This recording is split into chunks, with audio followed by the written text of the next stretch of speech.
Glórias a Deus. Amém. Glórias. Quero saudar você com a paz do nosso Senhor Jesus Cristo. Paz que excede todo entendimento. A paz que ela nos sustenta e nos dá graça.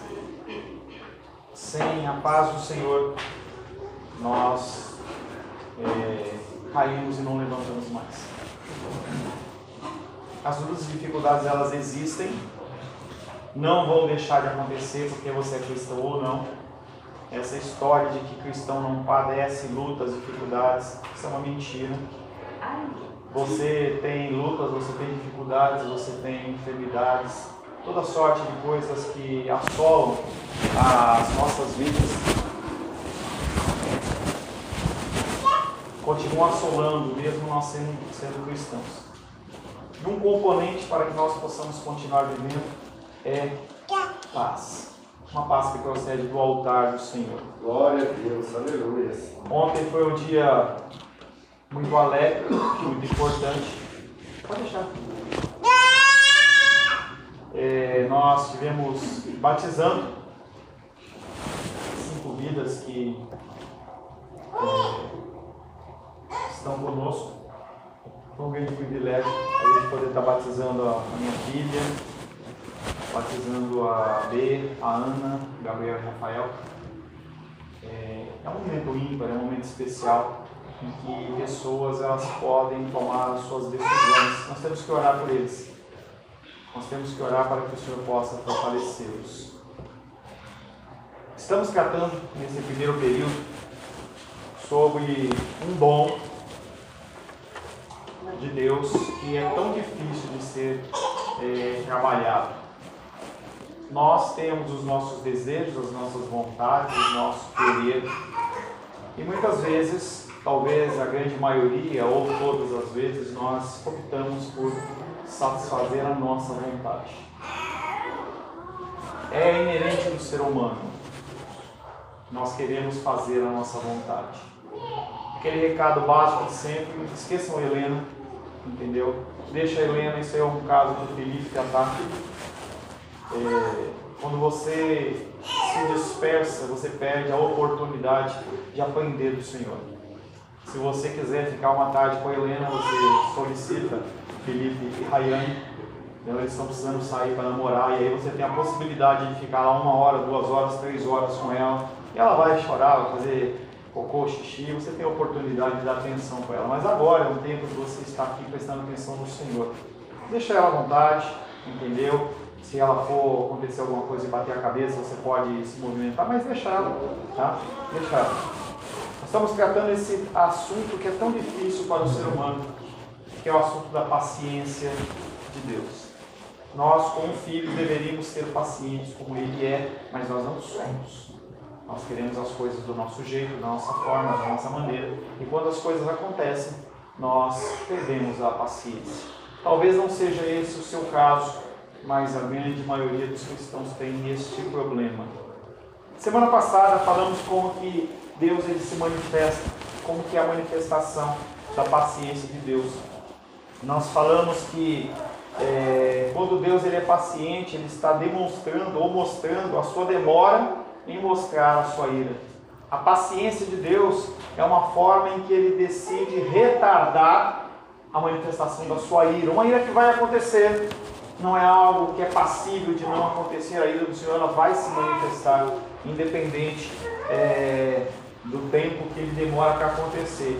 Uma coisa é certa, Deus ele não se agrada da manifestação do seu juízo. Ele não é um ser que ele é sádico, em que Ele gosta de ver você e eu sofrermos. Mas Ele estabeleceu normas e regras de procedimento e funcionamento dentro deste mundo, dentro da sociedade, dentro do relacionamento pessoal. E quando esses relacionamentos eles são quebrados, são rompidos, há sim uma punição. Deus ele é obrigado, é um modo de dizer, claro, Deus é obrigado por sua própria natureza a punir os pecadores, a derramar a sua ira, porque o pecado transgride a lei. Mas o objetivo não é destruição, o objetivo sempre é gerar arrependimento. Sempre é trazer no coração do ser humano o constrangimento em relação à sua palavra e mudança de comportamento. Se ele fosse sádico, ele tinha prazer em ver você quebrar a cara, mas esse não é o foco. O foco é fazer com que você se arrependa. O arrependimento que muitas vezes aparece na palavra de Deus, nós falamos, não tem o sentido de que eu fiz uma coisa errada e agora estou corrigindo, sim o sentimento do desprazer. Não se encontrou uma palavra para se traduzir este sentimento, essa reação de Deus perante a sua criação, agindo de uma maneira não conforme a sua palavra. Então o tradutor achou que seria arrependimento. O problema é que nós, quando olhamos para arrependimento, damos um entendimento que Deus ele errou e ele mudou de caminho, e não é isso. É uma sensação de desprazer, mas não é um arrependimento dentro do sentimento humano.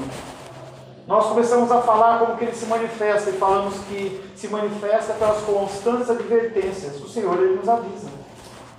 No Antigo Testamento, profetas eram levantados para alertar os homens, alertar reis, nações, a respeito dos seus erros. Falava essa semana com uma moça que diz que é profeta, e eu falava para ela, o sentido da profecia não é um sentido de adivinhação. Pode ser numa condição extraordinária, sim, mas a regra é mostrar a regra, mostrar que você está fora desta regra e tentar convencer ou trazer você a um arrependimento. Essa é a função do profeta. E o Senhor, pelas eras, pelos séculos, ele vem alertando, não faça assim, não age dessa maneira. Nós vivemos numa sociedade hoje permissiva, em que tudo pode. As igrejas têm se adaptado, dentro de uma ferramenta de marketing, a serem igrejas inclusivas, em que tudo pode, em que nós não estamos aqui para gerar discussão, se pode pastora, se não pode pastora, se pode isso, não pode aquilo. Não é esse o objetivo, mas a gente tem aberto, sem haver consulta da palavra de Deus.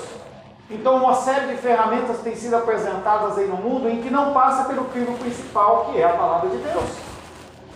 Quando nós vemos, por exemplo, o catolicismo romano, em que eles começam a definir uma série de coisas, eles equiparam a adoração a Maria ao mesmo nível da palavra de Deus, e não está lá. E a gente tem uma série de elementos dentro das religiões, mesmo nas cristãs evangélicas, em que as pessoas começam a levantar coisas que não estão nas Escrituras. E aí, por causa disso, nós geramos a ira de Deus. E Deus avisa. E Deus continua alertando. E Deus continua alertando. A palavra de Deus não é piada. Não há como você fazer piada com a palavra de Deus. Show de stand-up, agora eu vou fazer umas piadas. Todo mundo dá risada. Não é esse o contexto da palavra de Deus. A palavra de Deus sempre foi muito séria. Eu nunca vi Jeremias profetizando rindo. Ou contando uma piada. Nunca vi. Eu não consegui enxergar Elias. Eu não consegui enxergar Isaías, Ezequiel. Natã chegando na presença de Davi, após ele cometer o pecado com Batseba, e fazendo uma piada. Mas as pessoas, elas fazem isso. A palavra de Deus tem sido pregada, e o Senhor tem advertido através da palavra. Nós também podemos ver a sua paciência sendo manifestada quando ele cumpre com esse desprazer que nós já falamos. Não é prazer, mas ele tem que agir, porque ele tem que gerar uma nação santa. Os filhos e filhas têm que ser santos, e não há como fazer isso se não houver correção. Nós que somos pais, tios, avós, nós sabemos muito bem, se nós deixarmos as crianças fazerem o que elas querem, elas tornam terror. Fico imaginando a sala lá de baixo, a Rayane com a sua primeira experiência, junto com as 3 crianças, entendeu? Não deve ser fácil. Quando nós iniciamos o trabalho com as crianças, que pegamos as outras, não era fácil. A criança, ela acha que ela pode fazer, e não é assim. Terceira forma que nós trabalhamos na semana passada é que ela é manifestada quando ele retarda os seus julgamentos. Nós merecemos um julgamento e uma punição imediata, e ele retarda. E ele retarda. Eu vou dar mais uma chance. Vou trazer mais um alerta. E mais um alerta. E a última coisa que nós vimos ontem é que a manifestação da justiça de Deus, do juízo de Deus, ela não é automática, não é instantânea, não é total, mas ela é gradativa. Ele vai aumentando. É mais ou menos o contexto de quando você vai fazer, acho que é caranguejo ou lagosta, que você pega e coloca ela dentro da panela com água fria, e aí você liga o fogo e aquela água vai esquentando, vai esquentando, vai esquentando, vai esquentando, até que ela morre. Algo semelhante a isso. O Senhor, ele não executa o juízo dele total, completo. Isso vai ser feito no dia do juízo. Mas ele vai estabelecendo o juízo gradativamente. Não é questão de ser maldição hereditária ou você encontrar diabo em tudo, mas muitas das coisas que nós padecemos são consequências do nosso pecado, em que o Senhor ele permite. Você quer ir por esse caminho?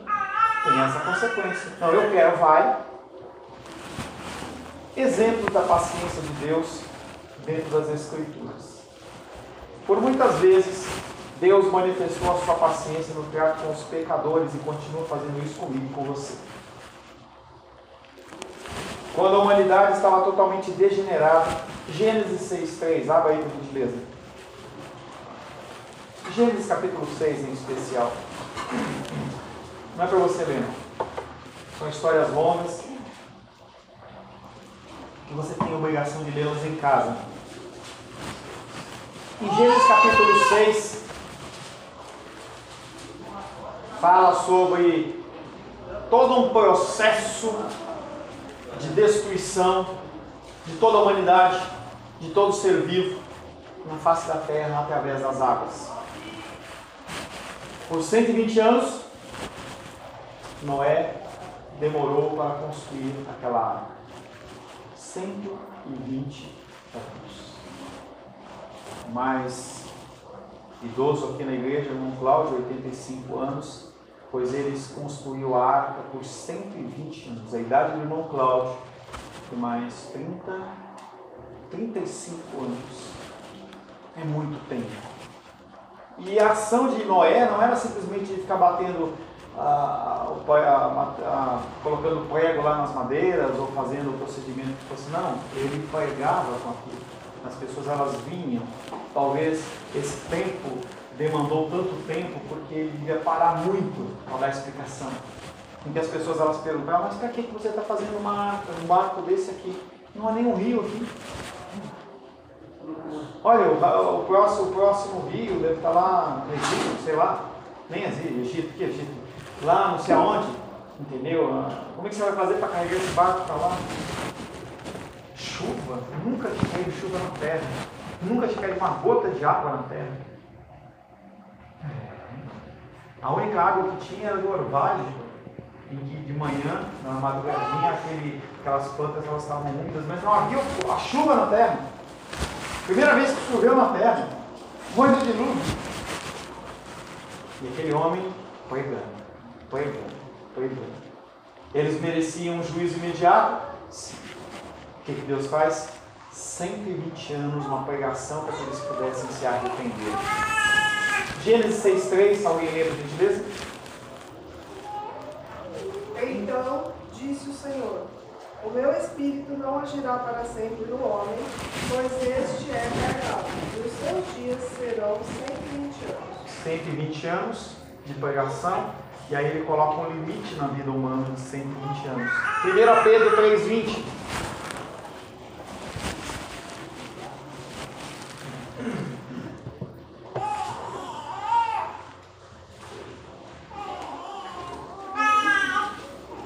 Pedro 3:20, alguém?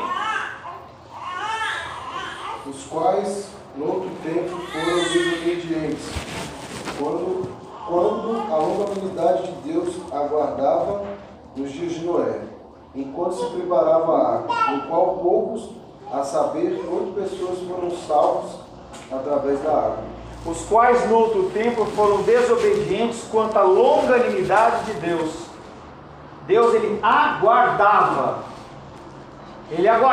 que as pessoas elas se convertessem, mas as pessoas elas não se convertiam porque elas eram entregues aos seus próprios corações. 2 Pedro 2:5. 2 Pedro 2:5. Não perdoou o mundo antigo, mas guardou a Noé, pregoeiro da justiça, com mais 7 pessoas, ao trazer o dilúvio sobre o mundo dos ímpios. Havia uma lei, aqueles homens estavam transgredindo a lei. O Senhor ele começa a pregar Noé é chamado de pregoeiro, aquele que pregava, que trazia as consequências, o juízo iminente de Deus. E Deus, ele fez o que? Retardou. Isso chama-se paciência. Eles não pararam de pecar, eles continuaram aumentando o seu grau de pecado enquanto Noé pecava, enquanto Noé pregava. Outra situação, Romanos capítulo 1, verso 19 a 26. Segura, não é para ler ainda, tá? Romanos capítulo 1, versos 19 a 26.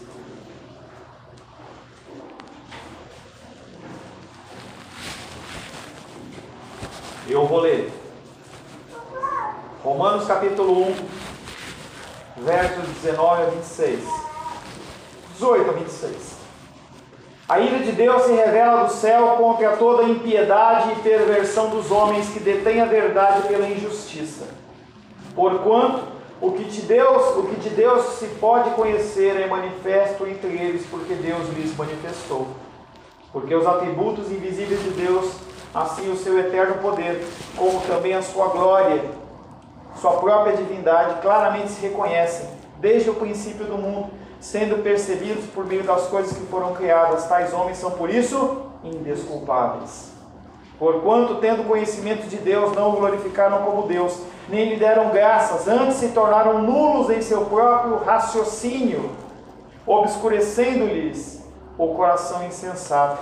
Inculcando-se por sábios, tornaram-se loucos, e mudaram a glória de Deus incorruptível em semelhança da imagem do homem incorruptível, bem como de aves, quadrúpedes e répteis. Por isso Deus entregou tais homens à imundícia, pelas concupiscências do seu próprio coração, para desonrarem seu corpo entre si, pois eles mudaram a verdade de Deus em mentira, adorando e servindo a criatura em lugar do Criador, o qual é bendito eternamente. Amém. Por causa disso, os entregou Deus a paixões infames, porque até as mulheres mudaram o modo natural das suas relações íntimas por outro, contrário à natureza. 27. Semelhantemente, os homens também, deixando o contato natural da mulher, se inflamaram mutuamente em sua sensualidade, cometendo torpeza, homens com homens, e recebendo em si mesmos a merecida punição do seu erro. O que é a manifestação homossexual dos dias de hoje? Manifestação do juízo de Deus. O que Romanos está falando é, as pessoas elas mudaram o seu desejo de adorar, em vez de eles adorarem a Deus verdadeiro, eles adoraram a criação. Pessoas adoram outros seres humanos, instituições, cônjuges, filhos. E essa idolatria foi fazendo com que o coração do ser humano fosse endurecendo. Endurecendo, endurecendo, endurecendo. E quanto mais o coração do homem endurece, e mais Deus avisa, mais o juízo ele fica iminente. É algo que eu já falei com vocês. Se vocês forem visualizar na história, o contexto que nós vivemos hoje nunca foi igual assim, a gente que está. Mas esse contexto de devassidão sexual, você vai encontrar isso em vários momentos da história, em que culturas, quando entram nesse processo, elas são destruídas. A cultura, ela existe, ela está no ápice, e de uma hora para outra, ela deixa de existir. Porque as pessoas, elas começam a idolatrar e começam a olhar para o seu corpo. Uma marca enorme, Grécia, a idolatria do corpo, aquelas estátuas, aquelas estátuas perfeitas, aqueles corpos perfeitos, a idolatria do corpo. Talvez nunca uma civilização tenha sido entregue à devassidão sexual como aquela. E hoje nós estamos vivendo algo talvez maior do que isso, em que as pessoas elas se mobilizam e não é a luta contra o homossexual, ou contra o homem, ou contra a mulher, não é isso. A luta nossa não é contra isso, a nossa luta não é contra a carne e sangue, mas há um pecado inerente a isso. E a igreja tem aceitado isso de uma maneira em que as pessoas elas são, está tudo certo. Quando a gente olha a igreja de Corinto, a gente vê que há uma situação que é abominável ao Senhor, em que um jovem, ele tem relações sexuais com a sua madrasta, está lá em 1 Coríntios. E a igreja fala, não tem problema, nós somos amorosos, está tudo certo. Não está tudo certo. Não está tudo certo. Deus, ele olha para essas situações e ele fala, vou destruir. Vou destruir. Em Atos capítulo 14, versos 16 e 17, abre aí por gentileza.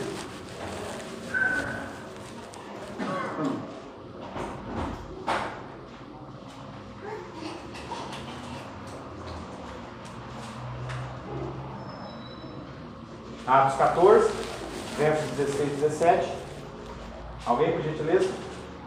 O qual nas gerações passadas permitiu que todos os povos andassem nos seus próprios caminhos.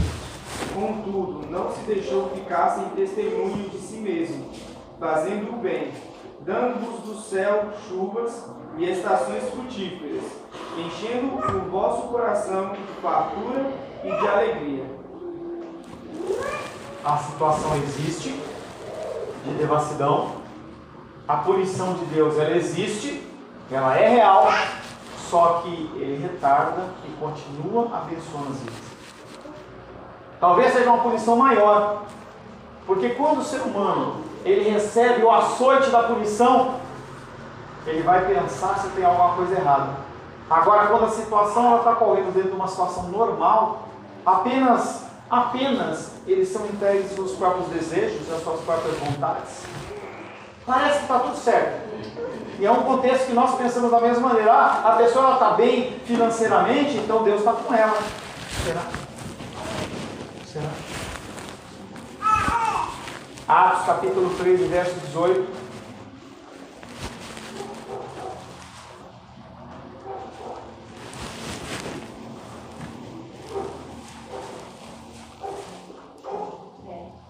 Vinícius? E suportou-lhes os nossos costumes por cerca de 40 anos no deserto. Quem suportou? Deus. Você vê que as escrituras elas se completam? Esse contexto que o Antigo Testamento é antigo e não deve ser descartado é uma besteira. Pedro, Paulo, todo mundo, Lucas, todo mundo está falando o quê? Das coisas que ocorreram no passado e o Senhor está falando. O apóstolo Lucas ele está falando. Deus suportou-lhes os maus costumes por 40 anos. Por 40 anos eles adorando a criatura. 40 anos eles falando besteira, murmurando, reclamando, fazendo o que era errado, em vez de Deus destruir o que ele fazia. Mais uma porção de paciência, mais uma porção, mais uma porção. Hã? De manhã tinha maná. E de manhã não faltava comida. Ele podia fazer faltar? Podia. Podia. Mas o que ele faz? Ele continua demandando. Nós temos que entender que o procedimento de Deus agir é um procedimento de constrangimento pelo amor e não pela pancada. Deus ele age com constrangimento do amor. Mas a pessoa está fazendo tal coisa, eu vou continuar fazendo? Vou. Tem um exemplo. Lá na faculdade, tem um aluno que ele fez o bacharelado, eram 30 parcelas, e esse rapaz pagou 6. Fez todo o curso. E aí quando teve a convalidação, que seria a validação perante o MEC desse diploma de teologia, ele de uma maneira maligna foi lá e fez a inscrição. Como as pessoas viam ele lá, não foram checar o histórico dele. Ele pagou a primeira e cursou o curso inteiro, mas ele não pagou nada. E aí, ele passou no concurso. E ele precisa do diploma para assumir o concurso. E aí ele vem à instituição, olha, eu estou devendo e eu preciso desse diploma. O detalhe é que a Constituição, ela ajuda essas pessoas. Então não tem como você reter o documento, porque a pessoa não pagou. É como se você fosse um restaurante, comesse do bom e do melhor, e na hora de pagar a conta você fala assim, eu não tenho dinheiro. E o cara não pode fazer absolutamente nada. E nem falar mal para você. Porque senão você pode processar ele. Estou errado? Estou errado, Chico? Estou errado? Está balançando a cabeça porque eu estou errado? São situações distintas. Ah, ok. Não, eu estou falando, a pessoa, ela... Não, eu sei, eu falei que é como, entendeu? Eu dei um exemplo, tá? É como. Então esse rapaz, ele veio e começou a querer o diploma dele. Eu vou processar. E eu vou processar. E aí hoje eu estou lá ajudando eles na gestão da faculdade e eu corri atrás desse diploma. Porque eu tenho que constranger ele pelo amor. As pessoas ficaram invocadas, irritadas. Pô, mas o cara não pagou e você vai entregar? Boa. Pô, deixa ele como Senhor. A minha função não é estabelecer julgamento. A minha função é constranger ele pelo amor. Eu tenho certeza que ele foi incomodado. E conforme, espero que o Senhor possa ensiná-lo em alguma coisa. Pelo que nós temos de histórico na palavra de Deus, o que acontece é que ele não vai se arrepender. Porque o que aconteceu foi, não houve uma punição, e ele deve pensar, não tem problema, está tudo certo. Uma das coisas que deu bastante credibilidade na minha vida para aceitar a reforma, um conhecido meu, né, foi na CEBI, e ele atrasou uma mensalidade, né? Aí quando ele foi pagar essa mensalidade que estava atrasada, ninguém cobrou junto dele, ele ficou escandalizado. Como assim não cobraram juros, não sei o quê? Aí construído todo, falaram para ele, não, como que eu vou cobrar juros de uma forma não... de uma forma... Aí ele fez toda uma construção, caramba, velho, como que eles fizeram isso? Nenhuma instituição faz isso. Pois é, pois é, e hoje não faz mais. Porque hoje a instituição está à beira da falência, porque cristãos usaram desse recurso e hoje a instituição tem um valor a receber de mais de 200 mil reais. Pois é. E hoje, eu acho, em casos específicos eu tenho misericórdia, mas tudo passa por mim, eu não deixo. Então a pessoa ela fala, eu tenho que comer uma pizza ou vou pagar a mensalidade? Eu como minha pizza, porque a mensalidade eu pago quanto eu quero. E aí eu ouço coisas do tipo, quando eu aposentar, eu pago. Esse é o raciocínio do ser humano, ou seja, se não há punição, a pessoa não entende. A paciência de Deus foi maravilhosamente demonstrada para com Israel na época do Êxodo, nós já lemos. Mais tarde, quando haviam entrado em Canaã, os israelitas seguiam os costumes ímpios que os povos que os rodeavam, caindo em grande idolatria. Ainda que Deus os tenha castigado, não os destruiu totalmente, na sua angústia lhes mandou libertadores. Se você olhar toda a história, você vê juízes aparecendo pontualmente, libertando as pessoas. Quando a sua iniquidade chegou a extremos, que só um Deus de paciência podia tolerar, ele contudo adiou o castigo durante centenas de anos, você vê isso dentro do livro de Reis. Centenas de anos, o Senhor levantando profetas e apareceu. Quem fez o que era bem aos olhos do Senhor, fez o que era mal, fez o que era bem, fez o que era mal. Mesmo assim, o Senhor não executou o juízo de uma vez, foi sobre as tribos primeiro do norte. O povo das tribos do norte foi para a Síria. E o povo de Israel de Judá teve mais uma vez a oportunidade de se arrepender, e não se arrependeram até que o Senhor leva esse povo para a Babilônia. Quão maravilhosa é a paciência de Deus para com o mundo hoje em dia. Por todos os lados as pessoas pecam ousadamente. Quando nós oramos por Brumadinho, nós oramos por vidas. Mas você pode ter certeza que no mundo espiritual, essas pessoas que são responsáveis, elas vão pagar pela destruição da natureza. Rios, peixes, animais, árvores, vegetação, tudo destruído. Um impacto que eu vou chutar assim, do tipo Chernobyl, que aquela coisa vai ser, gente, vai longe. As pessoas elas não vão poder consumir. O que vai acontecer daqui a uns 5 anos, as pessoas vão começar a esquecer disso. E aí o que vai acontecer? Vão começar a consumir essa água. Aí daqui a 15 anos, 20 anos, vão começar a nascer um monte de gente defeituosa por causa daquilo. Você acha que Deus não está vendo isso? Quão maravilhosa é a paciência de Deus para com o mundo hoje. A lei divina ela é pisoteada e o próprio Deus ele é descoisado. Temos dinheiro, em vez de mandar para Brumadinho para tentar aliviar a dor dessas pessoas, vamos investir no carnaval. É o que vai acontecer. A grande maioria dos pessoas que têm acesso a esse tipo de verba, de liberação ou não, vão liberar para o carnaval, porque tem que estar de bem com o povo. A lei divina ela é pisoteada e o próprio Deus é desprezado. Sabe o que a igreja faz no carnaval? Vai para o retiro. Em vez de orar, não vai para o retiro, vai para a oficina, vai para fazer um monte de coisa. Nós devíamos ter um tempo nas nossas casas de oração, pedindo perdão, como Daniel fez. Porque quando o juízo vier, ele vai vir sobre ímpios e vocês, e nós. E nós temos que tirar um tempo. O carnaval está chegando. O que você vai fazer aí? Eu quero sair para viajar. Vai. Claro. Mas tira um tempo. Não é para você viver enfurnado, não é isso. Mas nós temos que lembrar que a nossa ação na terra é uma ação profética, em que nós temos que falar das coisas do Senhor. Nós temos que agir dentro desse mundo espiritual. É verdadeiramente assombroso que Ele não fulmine num só instante aqueles que se portam tão descaradamente para com Ele. E aí você deve pensar e lembrar de outras pessoas mais longe de você. É claro que você não pensa em você, você não pensa nos seus pecados. Afinal de contas, os pecados do outro são muito maiores do que os meus. Então os meus eles são colocados em segundo plano. Por que Deus não extermina com um só golpe o arrogante, infiel e blasfemo como Ele fez com Ananias e Safira? Lembra da história de Ananias e Safira?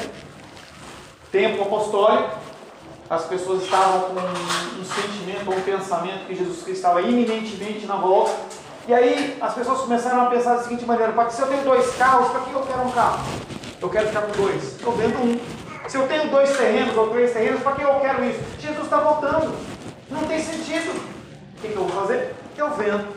E deposito nos pés dos apóstolos, eram homens íntegros, e aqueles homens iriam: olha, a Rosângela está precisando de um remédio, vou dar, olha, o Gabriel está precisando disso, e as necessidades de todos eram satisfeitas.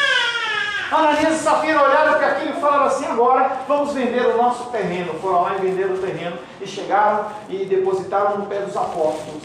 E aí Ananias foi lá, Pedro olha para ele e fala assim: por que você está tentando o Espírito? Mas como assim, Pedro? Poxa, você vendeu por 100 e você está depositando 90, 80, 70. Se você não tivesse ficado com o teu dinheiro, não era todo teu? O que ele queria? Olha, Ananias, como ele é legal. Como ele é uma pessoa espiritual. E aí o juiz fez, pumba, aquele homem morreu, arrastaram ele pelo peito enterrado. Na sequência vem Safira, a esposa dele. Pedro olha para ela e fala assim: e aí, vocês venderam o terreno por tanto mesmo? Claro, Pedro, vendemos e depositamos tudo aos seus pés. E ele falou: olha, a sua mentira não colou. Teu marido acabou de ser enterrado e você vai junto. Por que Deus não faz isso mais? Por que Deus não faz abrir a terra e esta devore os seus perseguidores, como fez com Datã e Abirão no Antigo Testamento? O povo andando no deserto, aquele sofrimento, aquela dificuldade.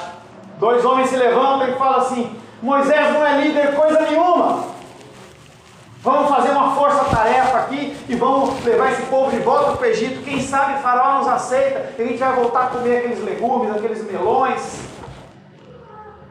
O que Moisés fez? Se ajoelha na presença do Senhor. Misericórdia. Deus fala: olha, pega os incensários, dá para eles uns e vocês ficam com outros. E aquele para quem eu responder, esse é o que está certo. E aí, aquele povo de Datã e Abirã, separado com família, com bem, com a televisão, com o celular, com o iPhone, tudo lá no canto. E aí, a hora que eles fizeram, Deus veio, o juiz abriu a boca, as terras, todo mundo foi engolido, todo mundo fechou. O que se pode dizer da cristandade apóstata, que tolera a prática de todo tipo de pecado diante do santo nome de Cristo? Cristãos que se dizem cristãos, que não agem como cristãos, em todas as áreas. Tudo pode. Cristãos que respondem ofensas com outras ofensas. Porque a ira justa do céu não põe um fim a toda a abominação? Quem ia ser o primeiro a morrer? Quem é o primeiro a morrer se Deus executar o juízo dele agora? Quem é? Eu. O povo de Deus. Porque o juízo começa pela sua casa. Mas você quer isso para você? Está amarrado, pastor. Quero não. O juízo é para o outro, para mim não. Por que ele não extermina tudo? Somente uma explicação é possível. Romanos 9, 22.